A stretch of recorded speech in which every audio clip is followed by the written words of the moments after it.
ঈদের দিনে পুরো দেশ যখন ব্যস্ত উৎসবের আমেজে, সেদিনও থেমে নেই বাংলাদেশ জাতীয় ফুটবল দলের অনুশীলন। সান মারিনোর বিপক্ষে ম্যাচকে সামনে রেখে ঈদের দিন সকালেও অনুশীলন করেছে জামাল মুরসালিনরা। ভিন্ন এক আমেজে ঈদের দিন উদযাপন করেছেন লাল সবুজের প্রতিনিধিরা। পরিবার প্রিয়জন থেকে দূরে ক্যাম্পেই আনন্দ ভাগাভাগি করে নিয়েছেন সতীর্থদের সাথে। সামনেই সান মারিনোর বিপক্ষে মাঠে লড়াই। নতুন কোচ টমাস টুলের অধীনে তাই বিশ্রামের বিন্দুমাত্র সুযোগ নেই ক্যাম্পে থাকা ফুটবলারদের। ঈদের দিন সকালে শুধু নামাজের সময়টুকুই যা বিরতি। এরপরই উৎসবের রং পেছনে ফেলে লাল সবুজের প্রতিনিধিরা ছুটে গেছেন চেনা সবুজ মাঠে। উৎসবের মোহ ত্যাগ করে দেশের জার্সি রাঙাতে জয়ই এখন সবচেয়ে বড় উৎসব ফুটবলারদের কাছে।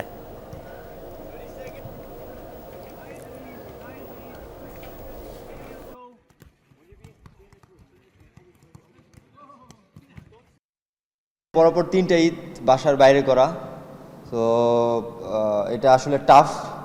তারপরেও দেশের হয়ে আমরা প্রতিনিধিত্ব করছি। মুসলিমদের জন্য অবশ্যই আনন্দের দিন। ফ্যামিলির সাথে করতে পারতেছি না, একটু খারাপ লাগতেছে, কিন্তু দেশের জন্য ত্যাগ স্বীকার করতে হবে।